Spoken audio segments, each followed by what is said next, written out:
బాగున్నా అండి, మీరు ఎలా ఉన్నారు? ఈ గిఫ్ట్ మీకోసమే అండి. ఓకే అండి, థ్యాంక్ యూ.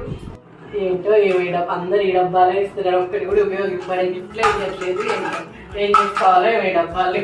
హాయ్ అండి, ఎలా ఉన్నారు? బాగున్నా అండి, మీరు ఎలా ఉన్నారు? నేను చాలా బాగున్నాను. నేను మీకోసం బ్యూటిఫుల్ గిఫ్ట్ తెచ్చాను. ఏంటో అది? సార్ చూడండి. Wow, very nice. ఎలా ఉంది గిఫ్ట్? చాలా బాగుంది. అందరు ఇలాంటి గిఫ్ట్స్ ఇవ్వచ్చు కదా మాకు, ఆ పిచ్చి డబ్బాలు ఇచ్చే బదులు. చాక్లెట్ తిన్నారంటే మీకు దెబ్బలు పడతాయి, తినద్దు అస్సలు. ఆ చాక్లెట్స్ అస్సలు తినద్దు.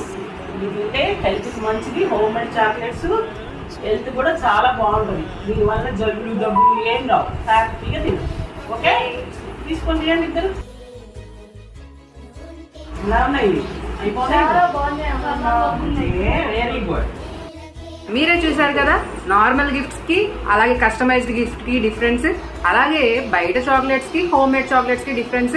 సో మీరే అర్థం చేసుకోండి ఏది తినాలి, ఏది గిఫ్టింగ్ కి ఇవ్వాలి అనేది. ఓకేనా? Thank you so much.